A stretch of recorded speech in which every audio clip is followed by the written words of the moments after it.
Hello ನಮಸ್ತೆ, ಎಲ್ಲರೂ ಹೇಗಿದ್ದೀರಾ? Welcome to simple life in Oman. ಯಾರೆಲ್ಲ ನಮ್ಮ ಚಾನಲ್ನ ಸಬ್ಸ್ಕ್ರೈಬ್ ಮಾಡ್ಕೊಂಡಿದ್ದೀರಾ ಅವರಿಗೆಲ್ಲ ತುಂಬ ಥ್ಯಾಂಕ್ಸ್. ಇನ್ನೂ ಯಾರೆಲ್ಲ ಸಬ್ಸ್ಕ್ರೈಬ್ ಮಾಡ್ಕೊಂಡಿದ್ದಾರೆ ದಯವಿಟ್ಟು ಸಬ್ಸ್ಕ್ರೈಬ್ ಮಾಡ್ಕೊಳ್ಳಿ.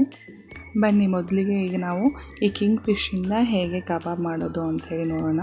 ನಾನಿಲ್ಲಿ ಯಾವುದೇ ಥರದ ಕಬಾಬ್ ಪೌಡರು ಅದೆಲ್ಲ ಏನು ಯೂಸ್ ಮಾಡ್ತಿಲ್ಲ. ಜಸ್ಟು ಈಗ ಕಿಂಗ್ ಫಿಶ್ನ ತೊಗೊಂಬಂದು ಅದು ಚೆನ್ನಾಗಿ ವಾಶ್ ಮಾಡ್ಕೊಂಡಿದ್ದೀನಿ. ಆನಂತರ ಇದಕ್ಕೆ ನಾನೀಗ ಉಪ್ಪನ್ನು ಆ್ಯಡ್ ಮಾಡ್ತಾ ಇದ್ದೀನಿ. ಹಾಗೆ ಸ್ವಲ್ಪ ಶುಂಠಿ ಬೆಳ್ಳುಳ್ಳಿ ಪೇಸ್ಟನ್ನು ಹಾಕ್ತಾ ಇದ್ದೀನಿ. ಶುಂಠಿ ಬೆಳ್ಳುಳ್ಳಿ ಪೇಸ್ಟ್ ಸ್ವಲ್ಪ ಜಾಸ್ತಿ ಹಾಕಿದರೆ ತುಂಬ ಚೆನ್ನಾಗಿ ಫ್ಲೇವರ್ ಆಗಿ ಚೆನ್ನಾಗಿರುತ್ತೆ. ಆನಂತರ ಇದಕ್ಕೆ ಸ್ವಲ್ಪ ನಾನು ಅರಿಶಿಣವನ್ನು ಹಾಕ್ತಾ ಇದ್ದೀನಿ. ಈಗ ಸ್ವಲ್ಪ ಅಚ್ಕಾರದ ಪುಡಿಯನ್ನು ಹಾಕ್ಕೊಳ್ತಾ ಇದ್ದೀನಿ. ಸ್ವಲ್ಪ ಸ್ಪೈಸಿಯಾಗಿ ಇದ್ದರೆ ಈ ಒಂದು ಮಳೆಗಾಲದ ಈ ವೆದರ್ಗೆ ಚೆನ್ನಾಗಿರುತ್ತೆ. ಅದಕ್ಕೋಸ್ಕರ ನಾನು ಜಾಸ್ತಿ ಖಾರದ ಪುಡಿಯನ್ನು ಆ್ಯಡ್ ಮಾಡಿದ್ದೆ. ಹಾಗೆಯೇ ಸ್ವಲ್ಪ ಗರಂ ಮಸಾಲವನ್ನು ಆ್ಯಡ್ ಮಾಡಿ ಆನಂತರ ಇದಕ್ಕೆ ನಾನು ಕೊತ್ತಂಬರಿ ಸೊಪ್ಪನ್ನು ಆ್ಯಡ್ ಮಾಡ್ತಾ ಇದ್ದೀನಿ. ಇದಕ್ಕೆ ನಾನೀಗ ಒಂದು ನಿಂಬೆಹಣ್ಣನ್ನು ನಾನು ತೊಗೊಂಡಿದ್ದೀನಿ. ಕಬಾಬ್ ಮಾಡಬೇಕಾದ್ರೆ ನಿಂಬೆಹಣ್ಣು ಅಥವಾ ವಿನೆಗರ್ ಹಾಕಿದಾಗ ಅದು ತುಂಬ ಚೆನ್ನಾಗಿ ಆಗುತ್ತೆ ಅಂತ ಹೇಳ್ಬೋದು. ಹುಣಸೆ ಹಣ್ಣಕ್ಕಿಂತಲೂ ವಿನೆಗರು ಅಥವಾ ನಿಂಬು ಹಣ್ಣನ್ನು ಯೂಸ್ ಮಾಡಿ ನೋಡಿ. ಈ ರೀತಿಯಲ್ಲಿ ಚೆನ್ನಾಗಿ ಮ್ಯಾರಿನೇಟ್ ಮಾಡಬೇಕು. ಆನಂತರ ಇದಕ್ಕೆ ನಾನು ಸ್ವಲ್ಪ ಅಕ್ಕಿ ಹಿಟ್ಟನ್ನು ಆ್ಯಡ್ ಮಾಡ್ತಾ ಇದ್ದೀನಿ. ನಾನಿಲ್ಲಿ ಯಾವುದೇ ರೀತಿಯಾದ ಕಬಾಬ್ ಪೌಡರು, ಕಾರ್ನ್ ಫ್ಲೋರು ಅಥವಾ ಮೈದಾ ಹಿಟ್ಟು ಯಾವುದೂ ಯೂಸ್ ಮಾಡ್ತಾ ಇಲ್ಲ. ಜಸ್ಟ್ ಅಕ್ಕಿ ಹಿಟ್ಟು ಹಾಗೆಯೇ ಸ್ವಲ್ಪ ಕಡಲೆ ಹಿಟ್ಟನ್ನು ಹಾಕ್ಕೊಳ್ತಾ ಇದ್ದೀನಿ. ನಿಮಗೆ ಬೇಕಿದ್ರೆ ಒಂದು ಎಗ್ಗನ್ನು ಕೂಡ ನೀವು ಆ್ಯಡ್ ಮಾಡ್ಬೋದು, ಬಟ್ ನಾನು ಇಲ್ಲಿ ಎಗ್ಗನ್ನು ಆ್ಯಡ್ ಮಾಡ್ತಾ ಇಲ್ಲ.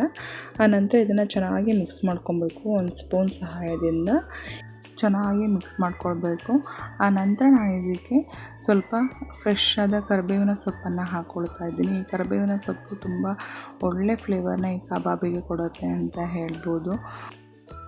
ಕರಿಬೇವಿನ ಸೊಪ್ಪು ಹಾಗೆ ಕೊತ್ತಂಬರಿ ಸೊಪ್ಪಿನ ಫ್ಲೇವರು ಕಬಾಬಲ್ಲಿದ್ದಾಗ ಆ ಕಬಾಬ್ ಫ್ಲೇವರೇ ಚೇಂಜ್ ಆಗಿಬಿಡುತ್ತೆ. ಅಷ್ಟು ಚೆನ್ನಾಗಿ ಫ್ಲೇವರ್ ಬರುತ್ತೆ. ಈಗ ನಾನು ಎಣ್ಣೆಯನ್ನು ಬಾಯ್ಲಿಂಗಿಗೆ ಇಟ್ಟಿದ್ದೀನಿ. ಇಲ್ಲಿ ನಾನು ಸ್ವಲ್ಪ ಎಣ್ಣೆಯನ್ನು ತೊಗೊಂಡಿದ್ದೀನಿ. ನೆಕ್ಸ್ಟು ಇದಕ್ಕೆ ನಾವು ಒಂದೊಂದೇ ಈ ಒಂದು ಮೀನಿನ ಪೀಸ್ಗಳನ್ನು ಹಾಕ್ತಾ ಹೋಗಬೇಕು. ನಾವೆಲ್ಲ ಮ್ಯಾರಿನೇಟ್ ಮಾಡಿಟ್ಟಿದ್ದೀವಲ್ಲ, ಆ ಒಂದು ಪೀಸ್ಗಳನ್ನು ಹಾಕ್ತಾ ಹೋಗಬೇಕು. ಚೆನ್ನಾಗಿ ಇದನ್ನು ಸಣ್ಣ ಉರಿಯಲ್ಲಿ ಬಾಯ್ಲ್ ಆಗಲಿಕ್ಕೆ ಬಿಡಬೇಕು. ನೋಡಿ ಈ ರೀತಿಯಲ್ಲಿ. ಆನಂತರ ಇದನ್ನು ಟರ್ನ್ ಮಾಡಬೇಕು. ಟರ್ನ್ ಮಾಡಿ ಎರಡೂ ಬದಿಯನ್ನು ಚೆನ್ನಾಗಿ ಬೇಯಿಸ್ಕೊಬೇಕು. ಒಂದು 5-10 ನಿಮಿಷ ಚೆನ್ನಾಗಿ ಈ ರೀತಿ ಮಧ್ಯಮ ಉರಿಯಲ್ಲಿ ಬೇಯಿಸ್ಕೊಂಡಾಗ ನೋಡಿ ಈ ರೀತಿಯಾದ ಎಮ್ಮಿಯಾದ ಕಿಂಗ್ ಫಿಶ್ ಕಬಾಬ್ ರೆಡಿ ಆಗುತ್ತೆ. ಸೇಮ್ ಚಿಕನ್ ಕಬಾಬ್ ಥರನೇ ಇರುತ್ತೆ. ಯಾಕಂದರೆ ಇದರಲ್ಲಿ ಹೆಚ್ಚಿಗೆ ಮುಳ್ಳೆಲ್ಲ ಇರೋದಿಲ್ಲ ಅಂತಲೇ ಹೇಳ್ಬೋದು. ಹಾಗೆ ಸ್ಕಿನ್ನು ಕೂಡ ಇರೋದಿಲ್ಲ.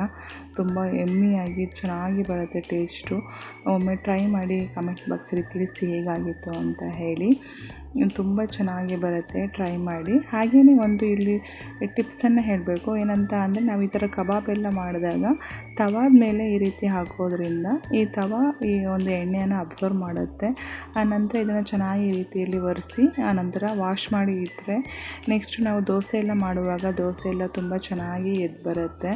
ಹಾಗೆಯೇ ಈಸಿಯಾಗೂ ಬರುತ್ತೆ. ಕೆಲವೊಮ್ಮೆ ದೋಸೆ ಎಲ್ಲ ಚೆನ್ನಾಗಿ ಇಡೋದಿಲ್ಲ, ಅವಾಗ ಈ ಟ್ರಿಕ್ ನಾವು ಫಾಲೋ ಮಾಡ್ಬೋದು. ಈಗ ನೋಡಿ ನೆಕ್ಸ್ಟ್ ಡೇ ನನ್ನ ಮಕ್ಕಳಿಗೆ ಹೆಡ್ ಮಸಾಜ್ ಮಾಡ್ತಾ ಇದ್ದೆ. ಸಣ್ಣವನು ಎಲ್ಲ ಮಸಾಜ್ ಮಾಡಿಸ್ಕೊಂಡು ಹಾಗೆ ಬಾಚಿಕೊಂಡು ಎಲ್ಲ ಹೋಗಿದ್ದ ಆ ಕಡೆ. ದೊಡ್ಡವನು ಇವನಿಗೆ ಎಣ್ಣೆ ಹಾಕೋದಂದ್ರೇ ಆಗೋದಿಲ್ಲ ತಲೆಗೆ. ಅದಕ್ಕೋಸ್ಕರ ಈ ಥರ ಕೂರಿಸ್ಕೊಂಡು ಹಾಕ್ತಾ ಇದ್ದೀನಿ. ಈ ರೀತಿ ವೀಕ್ಲಿ ಒನ್ಸು ಚೆನ್ನಾಗಿ ಎಣ್ಣೆ ಎಲ್ಲ ಹಾಕಿ ಈ ರೀತಿ ಸಣ್ಣ ಬಾಚಣಿಕೆಯಲ್ಲೆಲ್ಲ ಬಾಚ್ತಾ ಇರ್ತೀನಿ. ಹಾಗೆ ನೈಲ್ ಕಟ್ಟು ವೀಕ್ಲಿ ಒನ್ಸು ಕೂತ್ಕೊಂಡು ಎಲ್ಲ ಮಾಡ್ತೀವಿ. ತುಂಬ ಕ್ಲೀನಾಗಿರುವಂಥದ್ದು ಕೂಡ ತುಂಬ ಇಂಪಾರ್ಟೆಂಟ್ ಆಗುತ್ತೆ. ಹೆಣ್ಮಕ್ಳಾಗಲಿ ಗಂಡು ಮಕ್ಕಳಾಗಲಿ ಪರ್ಸ್ನಲ್ ಹೈಜೀನ್ ತುಂಬ ಮುಖ್ಯ ಆಗಿರುತ್ತೆ. ಈ ರೀತಿಯಲ್ಲಿ ವೀಕ್ಲಿ ಒನ್ಸು 1 ಅವರ್ ಇದಕ್ಕಂತಲೇ ಇಟ್ಕೊಂಡಾಗ ಏನೋ ವೇಸ್ಟ್ ಅಂತ ಅನಿಸಲ್ಲ ಟೈಮು.